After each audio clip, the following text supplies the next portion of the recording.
if you're anything like me and you struggle with overthinking, rumination, anxiety, all that fun stuff, then you probably use all or nothing thinking to sabotage yourself. And I say this again because I've experienced it. I do still experience it.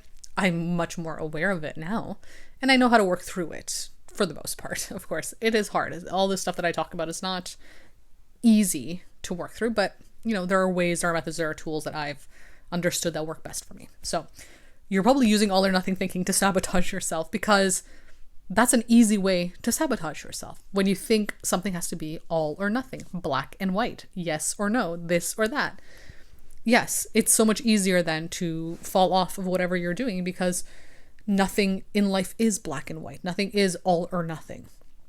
And so when you're trying to achieve something, you're trying to do something, you're trying to become somebody, and you're not all of it, you'll feel overwhelmed and you'll feel unworthy and not good enough. And so you'll sabotage yourself. But of course, you won't be all of anything, because you're not just one thing. You are many things. You're multifaceted as a human being. And so when we think of things having to be all or nothing, it puts us in a position where if we don't have it all, we can't have any of it at all. We prevent ourselves from even reaching toward the thing that we truly want, because it's not all of it. It's not perfect, right? Perfectionism is a big part of this. It's not perfect. It's not exactly how I wanted it to be. It's not exactly how it should be. Also have to question where the shoulds are coming from. Whose should is that? Is it your should? Is it somebody else's should? Why should you do it that way? Really dive into that stuff. It's important when it comes to self-sabotage, because self-sabotage comes from a lot of internal beliefs. And those beliefs are sometimes from, your caregivers, your culture, your society, but they can be yours that you've internalized and created for yourself based on what you are seeing, right? What you're exposing yourself to the most. It can be difficult when you are maybe inundated with images of others doing something in some way, especially online, right? Because you're only seeing one perspective of things online, but you're seeing somebody do something a certain way, and they're only showing you one part of it, one facet of it. And you think, well, if I have to do it this way too, because that's the example you're seeing, you think, okay, well, if my life's not like this, or if things aren't like this, or if I'm not doing it this way, then I won't get the other thing. If it's not all of this, then it'll be none of what I want. And that's just a narrative. That is just a belief. And beliefs, obviously, can be changed because they're not inherent truths. They are just things that you are believing, you're putting energy towards. A belief is something you carry with you and you fuel, but with more evidence. And the evidence is how you show up. So if you're constantly sabotaging yourself because things are all or nothing in your mind, then you will continue to believe that things are all or nothing. And that if you aren't all or nothing, you're never going to get what you want. But the key here is to understand that you're not all or nothing. Because you won't ever be, because that's not the balance of the universe. It's not all or nothing. It's a little bit of everything, but finding what works best for you depending on the circumstances. That can be really hard, especially when you have black and white thinking like that, because there's a safety, like especially for people with anxiety. I find this in my own life as well. There's a safety to being able to see things as black and white, all or nothing. There's certainty to it. It's easier to conceptualize rather than sitting in the gray of life and thinking, okay, it doesn't all have to be one way or this way or that way. It can be any way, really. And things happen sometimes without your control 100%. You can't control the circumstances or the outcomes. And so when you don't have a clear blueprint or a clear certain path to take, it becomes very terrifying, very overwhelming. So it's easier than to lean toward all or nothing thinking, because there's a safety to that. But what happens is when you do that, you put yourself in unsafer circumstances because you're sabotaging yourself now. So the thing that you're working toward that would otherwise maybe happen, but in a way that you don't expect, or it requires you to be a bit more flexible in the way you approach it. It forces you to have to risk uncertainty, risk rejection, risk all that stuff. You could probably achieve it if you did all that. You're not even attempting anymore because it's not in this all or nothing framework of my process or my circumstances or whatever has to look this way for me to get this thing. So now you're withholding this experience from yourself purely because of the belief of all or nothing thinking. And that's such a shame. And it is you standing in your own way. It's you being your own worst enemy. And that also then ruins your self-trust. You then can't trust yourself anymore to be on your side, to have your back, because you're putting yourself in this position.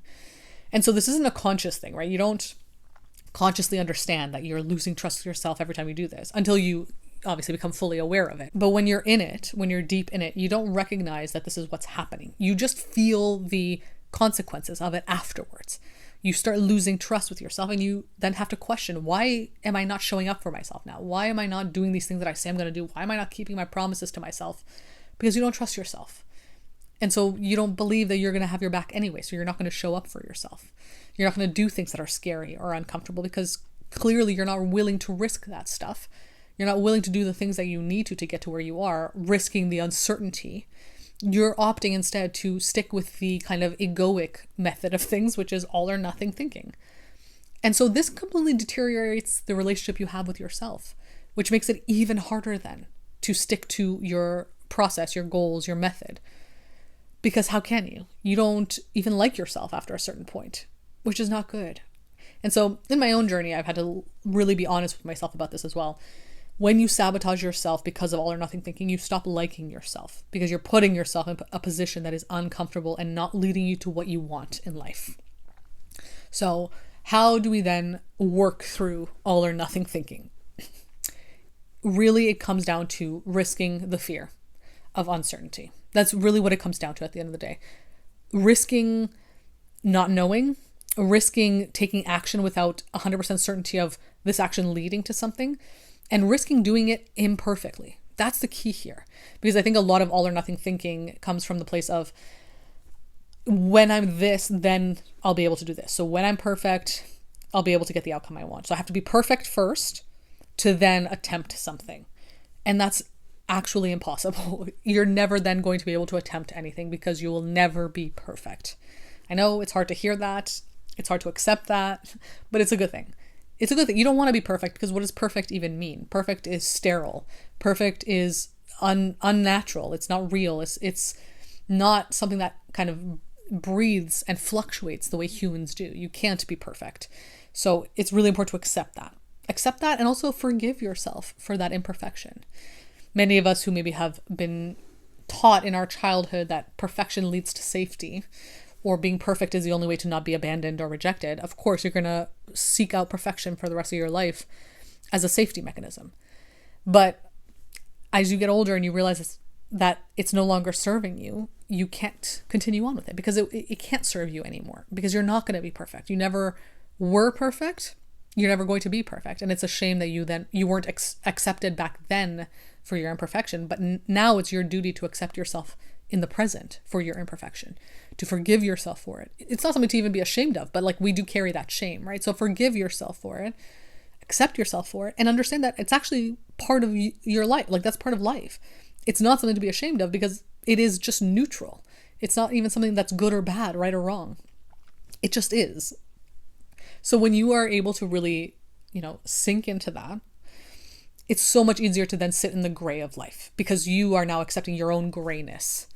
You're not black or white, all or nothing anymore. You're not perfect or imperfect, good or bad, right or wrong. You're all of it, all the time. And that is part of life. So you have to then decide, okay, now that I accept that I'm all of this all the time and I get to choose, what am I going to choose to lean towards right now? What am I going to do with my circumstances? What part of me can I bring out to help me work through this? You get so many more tools in your tool belt to use now that you're not thinking of all or nothing. You have so much more capability. You have more flexibility now because you have more to work with. And so it'll become less likely that you sabotage because there's no need to sabotage anymore because you're not aiming for perfection. You're not aiming for black and white, all or nothing. You're aiming for everything all the time, however it needs to look. How much freer is it to think of it that way, right? How much more liberating to see your process toward any goal, any achievement as I can do whatever I want or need to do in this moment. And it doesn't matter. There's no morality to it. There's so much more opportunity there for you to succeed now because you're not holding yourself back. You're not putting yourself in a box, stifling yourself because things have to be this way or that way because they can't ever be. And so I think it's really important that if you struggle with all or nothing thinking, to understand that you are gray. In and of yourself, you're gray. You're not going to be perfect. So stop using that as a way to sabotage yourself. Also, question why, what about this achievement or goal is also triggering that fear, that imperfection, that uncertainty? What about this goal is also making you think that things have to be all or nothing? Maybe working backwards from the problem can also help as well. Maybe there's something here where you feel like, I don't feel worthy enough of this goal, therefore I have to be perfect before I achieve it, which means you'll lean toward all or nothing thinking because you want to be perfect. And the goal itself is what's triggering that, because the goal maybe feels too lofty, or maybe it's not even a goal that you want, right? Maybe it's not even something you actually want. It's something you've been told to want and it doesn't align with you. Maybe that's why you're sabotaging yourself, and then you're using all or nothing thinking to do that. So maybe in that case, it'll be a good thing, but it's more about understanding why, right? The whole point of all of this work is to have self-awareness. But if it's a goal that you really want and you're just scared because it feels too big for you, all or nothing thinking might be sabotaging your efforts, trying to make you feel more worthy or more capable. But all it's doing is reinforcing the belief that you're not capable, that you're not worthy, because you're showing yourself that you can't trust yourself. You see how like insidious that is? And it's such a shame, right? It's so sad to do that to yourself. So I hope I gave you a different perspective on this. I hope I gave you something to think about, to chew on, to journal about. Ask yourself, like, are you in all or nothing thinking? And what is that doing for you? Is it even benefiting you? What's the negative to that? How many times in your life have you held yourself back because of all or nothing thinking? And do you want to continue on that path? I think once you bring that to your consciousness, it's so much harder to go back to it, because once you see it, you can't unsee it. And that's really my goal with all of the content that I create. It's not necessarily to give you 100% answers, because I can't, obviously. It's more to give you an opportunity to bring these into your awareness enough that you can't unsee them after and go back to those old patterns. You probably will, because we're human. It happens. But after a while, when you keep going back to the same patterns and you see what you're doing, you understand why you're doing it, it's so much harder to keep doing it. So you'll get to a breaking point. And that's, I think, what the goal is, right? Getting to that breaking point where you think, okay, I got to keep pushing forward now. I can't go back to those old patterns and behaviors that just don't feel good for me. So I hope I helped do that for you in this episode. If you want to discuss this in more detail with me, feel free to book a one-to-one call over on my website. If you want to watch some more of my short-form content, follow me on Instagram and TikTok. And if you want to read about topics like these, follow me on Substack. Other than that, thank you for being here, and I'll be back again soon with another episode.